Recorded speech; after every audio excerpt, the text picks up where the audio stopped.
નમસ્કાર વિદ્યાર્થી મિત્રો, ધોરણ 6 ના નવા પાઠ્યપુસ્તક પ્રમાણે આપણે ચાલુ કર્યું છે પ્રકરણ પહેલું ગણિતમાં પેટર્ન, જેમાં આપણે નવો ટોપિક આજે શરૂ કરવા જઈ રહ્યા છીએ, જેનું નામ છે સંખ્યા શ્રેણીઓ વચ્ચેના સંબંધો. હવે બાળ મિત્રો, આ ખૂબ જ ઇન્ટરેસ્ટિંગ ટોપિક છે.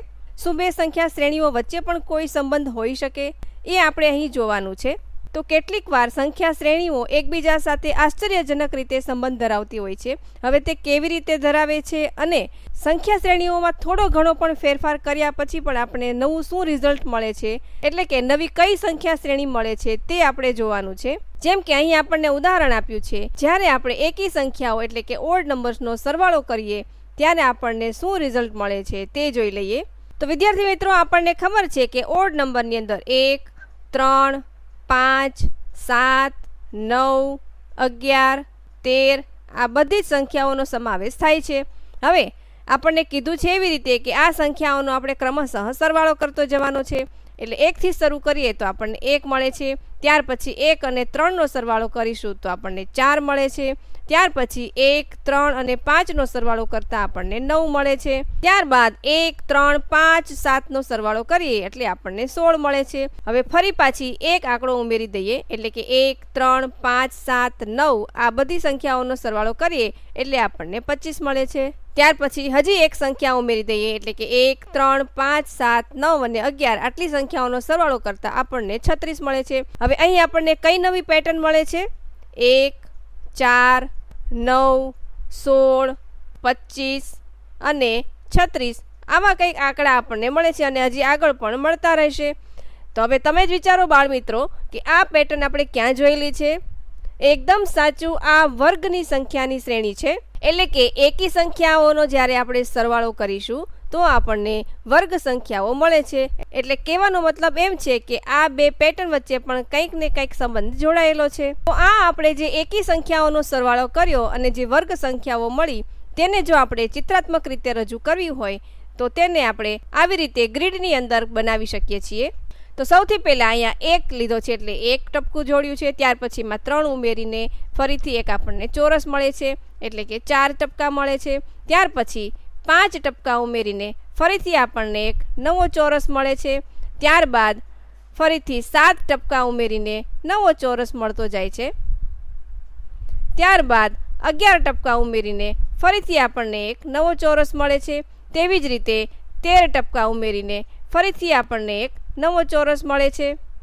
તો આવી રીતે એકી સંખ્યાઓ એટલે કે 1, 3, 5, 7, 9, 11 ત્યારબાદ 13 આવી રીતે જેમ જેમ ઉમેરતા જઈશું તેમ તેમ આપણને વર્ગની સંખ્યા શ્રેણી મળતી જશે. ત્યાર પછી આપણને એવું પૂછ્યું છે કે આવા ચિત્રો તમે દોરી શકો છો અને પ્રથમ 10 એકી સંખ્યાઓનો સરવાળો શું થશે તે આપણે કહેવાનું છે. કે 1 થી શરૂ કરીએ, ત્યારબાદ 3 ટપકા ઉમેરેલા છે, ત્યારબાદ 5 ટપકા, ત્યારબાદ 7 ટપકા ઉમેરીને એક ચોરસ મેળવેલો છે, ત્યારબાદ 5 ટપકા ઉમેરીને નવો ચોરસ એક મળે છે અને 6 ટપકા ઉમેરીને ફરીથી એક નવો ચોરસ મળે છે. હવે બાળ મિત્રો, એકી સંખ્યાઓ આપણે જોઈએ તો 1, 3, 5, 7, 9, 11, 13 આવી રીતની એકી સંખ્યાઓ હોય છે. હવે ધ્યાનથી જોશો, 1 થી શરૂ કરીએ તો અહીં 1 છે તે 1નો વર્ગ મળે છે. ત્યાર પછી 1 અને 3નો સરવાળો કરીએ એટલે આપણને 2નો વર્ગ મળે છે. ત્યાર પછી 3 સંખ્યા લઈએ એટલે કે 1, 3 અને 5 લઈએ એટલે 3નો વર્ગ મળે છે. ત્યાર પછી 1, 3, 5 અને 7 એટલે 4 સંખ્યાનો સરવાળો કરીએ એટલે આપણને 4નો વર્ગ મળે છે. ત્યાર પછી ક્રમિક તમે 5 સંખ્યાઓનો સરવાળો કરશો એટલે તમને 5નો વર્ગ મળે છે. ત્યાર પછી ક્રમિક 6 સંખ્યાઓનો સરવાળો કરશો એટલે તમને 6નો વર્ગ મળી જશે. અહીં આપણને એવું પૂછ્યું છે કે પ્રથમ 10 એકી સંખ્યાઓનો સરવાળો કરતાં આપણને શું જવાબ આવશે? હવે 6 સંખ્યાઓ સુધીનો સરવાળો કર્યો તો આપણને 6નો સ્ક્વેર મળ્યો, એટલે કે 6નો વર્ગ મળ્યો. તો 10 સંખ્યાઓનો સરવાળો કરીએ તો આપણને 10નો વર્ગ મળી જશે. એટલે અહીં આપણે 10 ગુણ્યા 10 કરીએ તો આપણો જવાબ આવી જશે 100. તો હવે બીજો પ્રશ્ન પણ આપણને કંઈક એવો જ પૂછ્યો છે કે તમે ચિત્રની પણ કલ્પના કરો અથવા જરૂર લાગે તો આંશિક રીતે પણ તમે દોરીને જવાબ આપી શકો છો. પણ અહીં જો ચિત્ર દોરવા બેસીશું તો તમારું આખું પેજ ભરાઈ જશે. તો હવે આપણે લોજિકથી જવાબ આપી શકીએ છીએ કે પ્રથમ 100 એકી સંખ્યાઓનો જો આપણે સરવાળો કરવો હોય તો 100નો વર્ગ કરી દેવાનો છે. એટલે 100 ગુણ્યા 100 કરી દઈએ. તો અહીં આપણને જવાબ મળી જશે 10,000. બરાબર. તો હવે સંખ્યા શ્રેણીઓ વચ્ચે સંબંધ ધરાવતું આપણે એક બીજું ઉદાહરણ લઈ લઈએ. ચાલો હવે નીચેની પેટર્ન જોઈએ. તો અહીં આપણને ગણતરીની સંખ્યાઓની શ્રેણી આપેલી છે. તો સૌથી પહેલાં આપણે ગણતરીની સંખ્યાઓ લખી લઈએ. 1, 2, 3, 4, 5, 6, 7 અને આવી રીતે અનંત સુધી. એટલે અહીં આપણે પેટર્ન એવી રીતે બનાવવાની છે કે સૌથી પહેલાં આપણે જમણી તરફ આગળ વધવાનું છે, એટલે કે ચડતા ક્રમમાં ગોઠવતું જવાનું, અને ત્યાર પછી ત્યાંથી આપણે ઉતરતા ક્રમમાં ગોઠવતું જવાનું છે. એટલે સર્વપ્રથમ 1થી શરૂ કર્યું છે, એટલે 1 બરાબર 1, ત્યાર પછી 1 વત્તા 2 અને ફરીથી પાછું આપણે ડાબી તરફ આવી જવાનું, એટલે કે 1 વત્તા 2 વત્તા 1 એટલે થશે 4. ત્યાર પછી 1 વત્તા 2 વત્તા 3 એટલે 3 સુધી જવાનું છે આગળ, અને ફરી પાછું 1 સુધી પાછું વળવાનું છે. એટલે 1 વત્તા 2 વત્તા 3 વત્તા 2 વત્તા 1 એટલે મળી જશે 9. ત્યાર પછી 4 સુધી લેવાનું છે, એટલે 1 વત્તા 2 વત્તા 3 વત્તા 4 અને ફરી પાછું 4થી 1 સુધી પાછું વળવાનું છે. એટલે કે 1 વત્તા 2 વત્તા 3 વત્તા 4 અને ત્યાર પછી 3 વત્તા 2 વત્તા 1 એટલે આપણને મળી જશે 16. તો એવી રીતે ફરીથી એક એક આંકડો ઉમેરતા જવાનો છે. એટલે 1 વત્તા 2 વત્તા 3 વત્તા 5 અહીંયા સુધી આપણે કર્યું. ત્યાર પછી 4 વત્તા 3 વત્તા 2 વત્તા 1 એટલે આપણને મળે છે 25. ફરી પાછું 6 સુધી લેવાનું છે અને 6થી ઉતરતા ક્રમમાં જવાનું છે, એટલે આપણને મળી જશે 36. હવે બાળ મિત્રો અહીં તમે જોશો તો ફરીથી આપણને એક નવી પેટર્ન મળે છે. 1, 4, 9, 16, 25, 36. તો આ પેટર્ન કઈ મળે છે? એકદમ સાચું, વર્ગની સંખ્યા મળે છે. તો આવી રીતે આપણે ગણતરીની સંખ્યાઓને ચડતા અને ઉતરતા ક્રમમાં ગોઠવીશું તો આપણને ફરીથી એક નવી સંખ્યા શ્રેણી એટલે કે વર્ગની સંખ્યા શ્રેણી મળતી જશે. હવે બીજી એક વસ્તુ તમે અહીંયા ધ્યાનથી જોશો તો જ્યારે તમે નવો આંકડો ઉમેરો છો તે મોટો બનતો જશે. એટલે અહીં 2 મોટો છે, અહીં 3 મોટો છે, અહીં 4 મોટો છે, અહીં 5 મોટો છે, અહીં 6 મોટો છે. હવે જે આંકડો તમને મોટો મળે છે તેનો વર્ગ તમને મળતો જશે. એટલે અહીં આપણને 1નો વર્ગ મળે છે, ત્યાર પછી 2નો વર્ગ એટલે કે 4 મળે છે, ત્યાર પછી 3નો વર્ગ એટલે 9 મળે છે, ત્યારબાદ 4નો વર્ગ એટલે 16 મળે છે, ત્યાર પછી 5નો વર્ગ 25 મળે છે અને અહીં 6નો વર્ગ એટલે 36 મળે છે. એટલે આ પેટર્નની અંદર ખૂબ જ આસાનીથી આપણે કઈ સંખ્યા આગળ મળશે તે પણ વિચારી શકીએ છીએ. હવે શું તમે આને ચિત્રાત્મક રીતે રજૂ કરી શકો છો? હા બાળમિત્રો, બિલકુલ કરી શકીએ છીએ. તો અહીં ધ્યાનથી જોશો બાળમિત્રો તો જો 6 સુધીના આપણે આંકડા જે ઉમેરેલા છે તેની પેટર્ન જોઈએ તો 1 વત્તા 2 વત્તા 3 વત્તા 4 વત્તા 5 વત્તા 6 અહીં સુધી આપણે ઉમેર્યા છે. હવે આપણે ઉતરતા ક્રમમાં લઈએ એટલે કે 5 વત્તા 4 વત્તા 3 વત્તા 2 વત્તા 1. તો આવી રીતની કંઈક આપણને પેટર્ન મળીને એક સંપૂર્ણ ચોરસ એટલે કે પૂર્ણ વર્ગ સંખ્યા મળતી જાય છે. હવે આ બધા ટપકાનો સરવાળો કરીએ એટલે આપણને 36 મળે છે. ત્યાર પછી આપણી ટેક્સ્ટ બુકમાં આપણને વિચારો અને શોધો એટલે કે આ સ્વાધ્યાય આપેલું છે, જેમાં પહેલો પ્રશ્ન આપણને પૂછ્યો છે કે ગણતરીની સંખ્યાઓને 1, 1 વત્તા 2 વત્તા 1, 1 વત્તા 2 વત્તા 3 વત્તા 2 વત્તા 1 પ્રમાણે ઉતરતા ક્રમમાં અને ચડતા ક્રમમાં આવી રીતે ગોઠવવાથી વર્ગ સંખ્યાઓ મળે છે. તો તેના માટે તમે શું સમાન ચિત્રાત્મક રજૂઆત કરી શકો છો? તો હમણાં જ બાળમિત્રો આપણે જોયું તેમ 1 બરાબર 1 થશે, ત્યાર પછી 1 વત્તા 2 વત્તા 1 બરાબર 4 મળે છે, ત્યાર પછી 1 વત્તા 2 વત્તા 3 વત્તા 2 વત્તા 1 બરાબર 9 મળે છે. એટલે અહીં સૌથી મોટો આંકડો 3 છે તો તેનો વર્ગ મળી જશે, એટલે કે 3 ગુણ્યા 3 બરાબર 9 થશે. ત્યાર પછી સૌથી મોટો આંકડો 4 આવશે એટલે તેનો વર્ગ એટલે કે 16 મળી જવો જોઈએ. ચાલો જોઈ લઈએ. તો 1 વત્તા 2 વત્તા 3 વત્તા 4, ત્યાર પછી ઉતરતા ક્રમમાં લઈએ એટલે 3 વત્તા 2 વત્તા 1 બરાબર 16 થશે. તો આની ચિત્રાત્મક રજૂઆત પણ આપણે હમણાં આગળ જોઈ લીધી છે. તો બીજો પ્રશ્ન આપણને પૂછ્યો છે કે તમારા ચિત્રના મોટા સ્વરૂપની કલ્પના કરો અથવા જરૂરિયાત મુજબ તેને આંશિક રીતે દોરીને શું તમે જાણી શકો છો કે 1 થી 100 સુધીની સંખ્યા અને ફરીથી પાછી તેને ઉતરતા ક્રમમાં 1 સુધી લઈએ તો તેનું મૂલ્ય શું થશે? હવે આ દરેક સંખ્યાઓનું જો આપણે ચિત્રાત્મક રજૂઆત કરીએ તો આખું પેજ ભરાઈ જશે અને સમય પણ ખૂબ જ જશે. તો જેમ આપણે આગળની પેટર્નમાં જોયું તેમ 1 બરાબર 1 થાય છે, ત્યારબાદ 1 વત્તા 2 વત્તા 1 બરાબર 4 થાય છે. એટલે અહીં 2 છે તે મોટો આંકડો છે એટલે 2નો વર્ગ મળી જશે. ત્યાર પછી 1 વત્તા 2 વત્તા 3 વત્તા 2 વત્તા 1 એટલે અહીં 3 છે તે મોટો આંકડો થશે, એટલે કે 3નો વર્ગ બરાબર 9 મળે છે. ત્યાર પછી 1 + 2 + 3 + 4, તો અહીં 4 છે તે મોટો આંકડો છે, એટલે કે 4નો વર્ગ કરવાથી આપણને 16 નંબર મળી જશે. એટલે આ દરેકનો જ્યારે તમે સરવાળો કરશો તો તે આપણને 16 મળે છે. ત્યાર પછીની લાઈનમાં જોઈએ તો દરેકે દરેક આંકડાનો સરવાળો કરવાથી 25 મળે છે. હવે આ 25 કેવી રીતે મેળવવો? તો આ લાઈનની અંદર સૌથી મોટો આંકડો 5 છે, એટલે કે 5નો વર્ગ કરી દેવાનો. ત્યારબાદ નેક્સ્ટ લાઈનમાં 6 નંબર મોટો છે, તો 6નો વર્ગ અહીં મળે છે, જે 6નો વર્ગ આવી રીતે દર્શાવે છે. તો આપણને જે સવાલ પૂછ્યો છે તેમાં સૌથી મોટો આંકડો 100નો છે, તો હવે 100નો વર્ગ કરી દેવાનો, એટલે આપણને સીધો જ જવાબ મળી જશે. તો 100નો વર્ગ કરીએ એટલે 100 × 100 બરાબર 10,000 થશે. છે ને એકદમ સહેલું. ત્યાર પછીનો પ્રશ્ન જોઈએ. જ્યારે તમે બધા એકની શ્રેણી છે તેને ચડતા ક્રમમાં જ્યારે ગોઠવો છો ત્યારે શું મળે છે, અને જ્યારે તેને ચડતા ક્રમમાં અને ફરીથી ઉતરતા ક્રમમાં આવી રીતે ગોઠવો છો ત્યારે શું મળે છે તે જોવાનું છે. એટલે અહીં આપણને 2 પ્રશ્ન પૂછ્યા છે. તો સર્વપ્રથમ આપણે બધા જે એકની શ્રેણી છે તેને ચડતા ક્રમમાં ગોઠવી લઈએ. તો સૌથી પહેલા 1 બરાબર 1 આવશે. ત્યાર પછી 1 માં 1 ઉમેરશો તો 2 મળી જશે. ત્યાર પછી 1 + 1 + 1 એટલે 3 મળે છે. ત્યાર પછી 1 + 1 + 1 + 1 એટલે 4 મળે છે. આવી રીતે આગળ ને આગળ કરતું જવાનું છે. તો અહીં આપણને ગણતરીની સંખ્યા શ્રેણી મળે છે. બીજો પ્રશ્ન જે પૂછ્યો છે તેની અંદર શરૂઆતમાં આપણે જમણી તરફ આગળ વધીશું, ત્યાર પછી ડાબી તરફ પાછું વળવાનું છે. તો સર્વપ્રથમ આપણે 1 થી શરૂ કરીએ તો 1 બરાબર 1. ત્યાર પછી 1 ની અંદર 1 ઉમેરો અને ફરી પાછું ડાબી તરફ આવો એટલે આપણને 1 + 1 + 1 એટલે 3 મળશે. ત્યાર પછી 1 + 1 + 1 + 1 + 1 એટલે 5 મળી જશે. ત્યાર પછી 4 આંકડા સુધી ઉમેરી દઈએ તો 1 + 1 + 1 + 1 અને ફરી પાછા 3 આંકડા ઉમેરી દેવાના છે, એટલે આપણને 7 મળે છે. તો અહીં તમે જોશો તો નવી શ્રેણી આપણને મળે છે 1, 3, 5, 7, આગળ મળશે 9. તો આ બધી સંખ્યા શ્રેણી એકી સંખ્યાઓની શ્રેણી મળે છે. તો ખૂબ જ રસપ્રદ છે ને બાળકો, કે બધા એકની શ્રેણીઓની સંખ્યાઓને આપણે અલગ અલગ રીતે ગોઠવણી કરવાથી 2 જુદી પ્રકારની સંખ્યા શ્રેણી મળે છે. પ્રથમવાર આપણને ગણતરીની સંખ્યાઓ મળે છે અને બીજી વખત આપણને એકી સંખ્યાઓની શ્રેણી મળે છે. ત્યાર પછીનો પ્રશ્ન જોઈએ કે જ્યારે તમે ગણતરીની સંખ્યાઓને ઉમેરવાનું શરૂ કરો છો ત્યારે તમને કઈ સંખ્યા શ્રેણી મળે છે અને શું તમે તેની ચિત્રાત્મક રજૂઆત કરી શકો છો? તો સર્વપ્રથમ આપણે ગણતરીની સંખ્યાઓને ઉમેરવાનું શરૂ કરશું. હવે આ બધી સંખ્યા શ્રેણીઓને તમારે મિત્રો યાદ રાખી લેવાની છે.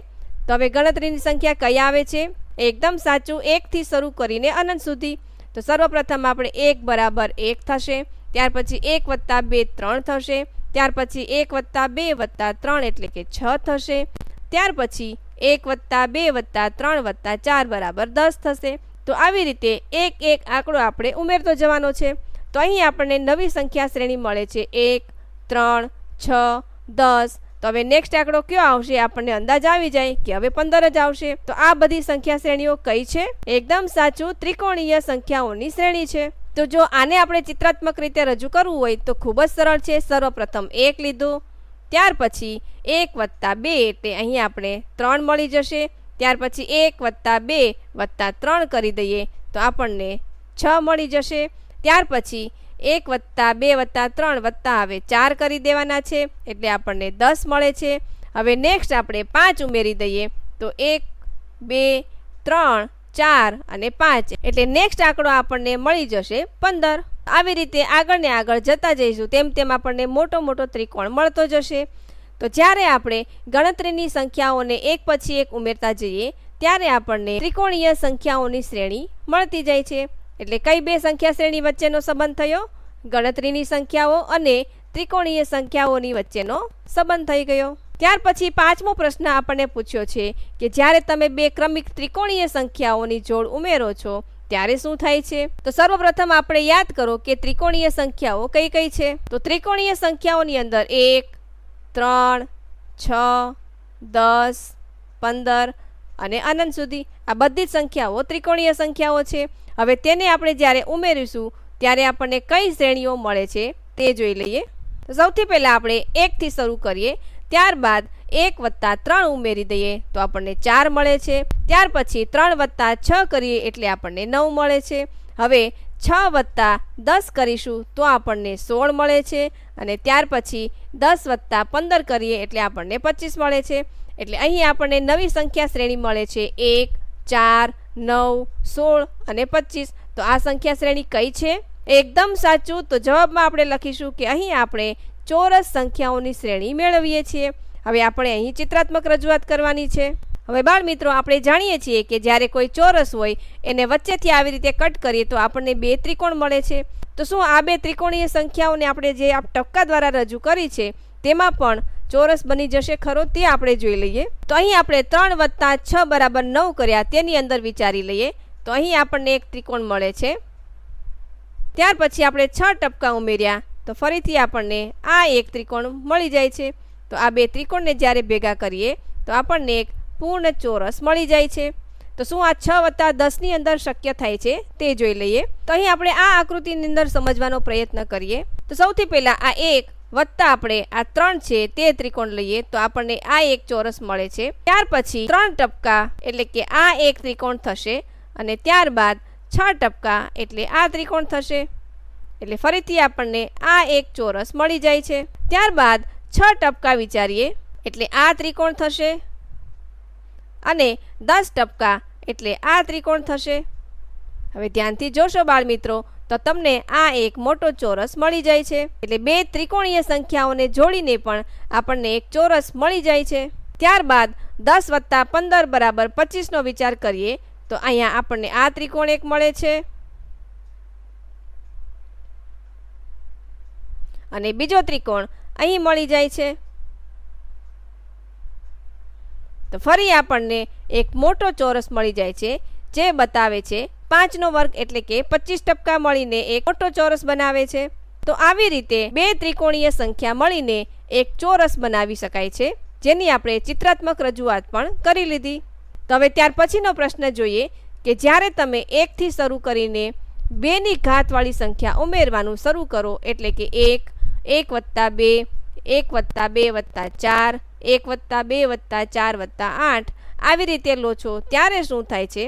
હવે આ દરેક સંખ્યાઓમાં 1 ઉમેરો ત્યારે તમને કઈ સંખ્યા શ્રેણી મળે છે તે જોવાનું છે. એટલે સર્વપ્રથમ આપણને 2 ઘાતવાળી સંખ્યા શ્રેણી કઈ છે તે ખબર હોવી જોઈએ. તો 2 ઘાતવાળી સંખ્યા શ્રેણી છે 1, 1 ગુણ્યા 2 એટલે 2 થશે, 2 ગુણ્યા 2 એટલે 4 થશે, 4 ગુણ્યા 2 એટલે 8 થશે, 8 ગુણ્યા 2 એટલે 16 થશે, 16 ગુણ્યા 2 એટલે 32 થશે.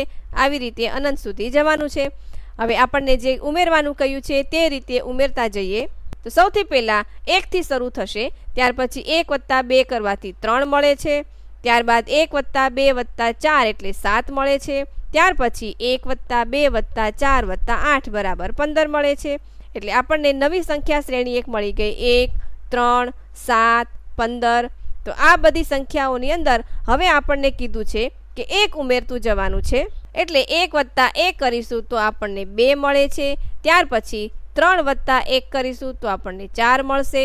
ત્યાર પછી 7 વત્તા 1 કરીશું તો આપણને 8 મળે છે. ત્યારબાદ 15 વત્તા 1 કરીશું તો આપણને 16 મળે છે. તો અહીં નવી સંખ્યા શ્રેણી કઈ બની જાય છે? 2, 4, 8, 16 અને અનંત સુધી. તો તમે અહીં જોશો તો 2થી શરૂ કરીને જે સંખ્યા શ્રેણી આપણને મળતી હતી તે જ સંખ્યા શ્રેણી મળી જાય છે. એટલે જ્યારે તમે 2ની ઘાતવાળી સંખ્યાઓ ઉમેરવાનું શરૂ કરો છો અને પછી તેમાં 1 ઉમેરવાનું શરૂ કરશો એટલે ફરીથી તમને 2ની ઘાતવાળી સંખ્યા જ મળે છે. એટલે જવાબમાં લખીશું કે આપણે અહીં ફરીથી 2ની ઘાતની સંખ્યા જ પાછી મેળવીએ છીએ. ધ્યાન એ રાખવાનું છે કે શરૂઆતમાં 2ની ઘાતવાળી જે સંખ્યા હતી તે 1થી શરૂ થાય છે, જ્યારે ફરીથી આપણને જે મળે છે તે 2થી શરૂ થાય છે. તો હવે પછીનો દાખલો જોઈએ. જ્યારે તમે ત્રિકોણીય સંખ્યાઓને 6 વડે ગુણાકાર કરીને 1 ઉમેરો છો ત્યારે શું થાય છે તે જોવાનું છે અને આપણે આને ચિત્રાત્મક રીતે પણ રજૂ કરવાની છે. તો હવે ત્રિકોણીય સંખ્યાઓ કઈ છે તે તો આપણને ખબર છે બાળ મિત્રો. એટલે અહીં આપણે ત્રિકોણીય સંખ્યાને 6 વડે ગુણતા પણ જઈશું અને સાથે સાથે તેમાં 1નો ઉમેરો પણ કરતા જઈશું. એટલે કે 1 ગુણ્યા 6 વત્તા 1 બરાબર 7 મળે છે. ત્યારબાદ 3 ગુણ્યા 6 વત્તા 1 બરાબર 19 મળશે. ત્યાર પછી 6 આવે છે એટલે 6 ગુણ્યા 6 વત્તા 1 એટલે 37 આવે છે. હવે નેક્સ્ટ આંકડો કયો આવશે બાળ મિત્રો? એકદમ સાચું, 10 નંબર આવશે. તો 10ને આપણે જ્યારે 6 વડે ગુણીને તેમાં 1 ઉમેરી દઈશું તો આપણને 10 ગુણ્યા 6 એટલે કે 60 આવશે અને વત્તા 1 એટલે કે 61 મળે છે. તો અહીં તમને એક નવી સંખ્યા શ્રેણી મળી જાય છે 7, 19, 37, 61. તો આ તમે સંખ્યા શ્રેણીને ક્યાં જોયેલી છે? એકદમ સાચું બાળ મિત્રો, ષટકોણીય સંખ્યા શ્રેણી તમે જે જોઈતી તેની અંદર આ બધા આંકડા આવી જાય છે. તો અહીં આપણે જવાબ લખીશું કે ત્રિકોણીય સંખ્યાઓને જ્યારે આપણે 6 વડે ગુણીને 1 ઉમેરીએ છીએ ત્યારે આપણે ષટકોણીય સંખ્યા શ્રેણી મેળવીએ છીએ. હવે આને ચિત્રાત્મક રજૂઆત કરી દઈએ તો સર્વપ્રથમ આપણને એક ટપકું આપ્યું છે, તેની અંદર 6 ઉમેરાશે એટલે તે 7 થશે. એટલે અહીં આપણને એક ષટકોણ મળી જાય છે. ત્યારબાદ ફરીથી તેમાં આગળ વધીએ તો તે આપણને 19 ટપકા મળે છે. તો ત્યાં પણ આપણને આવો ષટકોણ આકાર મળી જાય છે. ત્યાર પછી 37 નંબર મળે છે તો ત્યાં પણ આપણને આવો ષટકોણ આકાર મળી જાય છે. આ સંખ્યા શ્રેણી કેવી રીતે આવી હતી તે પણ આપણે આગળના વિડીયોમાં જોયેલું હતું. ફરીથી જોઈ લઈએ તો સર્વપ્રથમ અહીંયા 1 થી શરૂ કર્યું છે. 1 ની અંદર 6 ઉમેરી દઈએ એટલે આપણને 7 મળે છે. હવે 6 ની ગુણ્યા 1 એટલે કે 6 ના ગુણાકારની સંખ્યાઓ ઉમેરતી જવાની છે. ત્યાર પછી 7 મળે છે તો 7 ની અંદર 6 ગુણ્યા 2 આવી રીતે ઉમેરી દેવાના છે. એટલે 7 વત્તા 6 દૂને 12 જે મળે છે 19. ત્યાર પછી 19 મળે છે તો 19 વત્તા 6 ગુણ્યા 3 કરી દેવાના છે. એટલે કે 19 વત્તા 6 તેરીને 18 તો આપણને મળી જશે 37. તો આવી રીતે ષટકોણીય સંખ્યા શ્રેણી મળી જાય છે. ત્યાર પછીનો પ્રશ્ન આપણને પૂછ્યો છે કે જ્યારે તમે ષટકોણીય સંખ્યાઓ ઉમેરવાનું શરૂ કરો છો એટલે કે 1, 1 વત્તા 7, 1 વત્તા 7 વત્તા 19 આવી રીતે જ્યારે તમે ઉમેરતા જશો ત્યારે તમને કઈ શ્રેણી મળે છે? તો તમે તેને સમઘનના ચિત્રનો ઉપયોગ કરીને સમજાવી શકો છો. આ એક ખૂબ જ નવી અને રસપ્રદ બાબત છે બાળ મિત્રો. તમે જોશો એટલે તમને ખ્યાલ આવશે કે જ્યારે આપણે ષટકોણીય સંખ્યાઓને ઉમેરવાનું શરૂ કરી દઈએ ત્યારે આપણને એક નવી જ સંખ્યા શ્રેણી મળે છે. ચાલો એને જોઈએ એટલે વધારે ખ્યાલ આવશે. જેમ કે 1 કરીએ ત્યાર પછી 1 વત્તા 7 એટલે 8 મળે છે. ત્યાર પછી 1 વત્તા 7 વત્તા 19 એટલે આપણને 27 મળે છે. ત્યાર પછી 1 વત્તા 7 વત્તા 19 વત્તા 37 એટલે આપણને 64 મળે છે. હવે તમે ધ્યાનથી જોશો તો 1 છે તે 1 નો ઘન છે. ત્યારબાદ 8 છે તે 2 નો ઘન છે. 27 છે તે 3 નો ઘન છે. 64 એટલે 4 નો ઘન છે. તો ક્રમશઃ આપણને સમઘન સંખ્યાઓ મળતી જાય છે. તો શું ષટકોણીય સંખ્યાઓ અને સમઘન સંખ્યાઓ વચ્ચેનો કોઈ સંબંધ હશે? શું આપણે આને ચિત્ર દ્વારા રજૂ કરી શકીએ ખરા? હા બાળ મિત્રો, ખૂબ જ સરસ રીતે આપણે આને રજૂ કરી શકીએ છીએ. અહીં બાળ મિત્રો આપણને પુસ્તકમાં ચિત્ર આપ્યું છે તેનાથી આપણે સ્પષ્ટ રીતે કહી શકીએ કે સમઘન અને ષટકોણીય સંખ્યાઓ વચ્ચેનો સંબંધ ખૂબ જ નજીકથી જોડાયેલો છે. હવે તમે ધ્યાનથી આ આકૃતિને જોશો તો તમને અહીં સમઘન છે તે ષટકોણીય આકારમાં છે તેવું દેખાશે. એટલે અહીં આપણે એક બોર્ડર બનાવી દઈએ તો તમને એક સુંદર મજાનો ષટકોણ મળી જશે.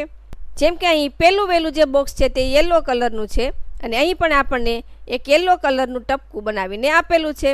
તો શું આપણે આ ષટકોણીય ટપકા બનાવેલા છે તેને આપણે સમઘન રીતે વિચારી શકીએ ખરા? એકદમ વિચારી શકીએ છીએ. તો તમે ધ્યાનથી બાળ મિત્રો જોશો તો જ્યારે આપણે આ લાઈનને આવી રીતે દોરી લઈએ અને અહીં જોડી દઈએ ત્યાર પછી આવી રીતે બનાવી લઈએ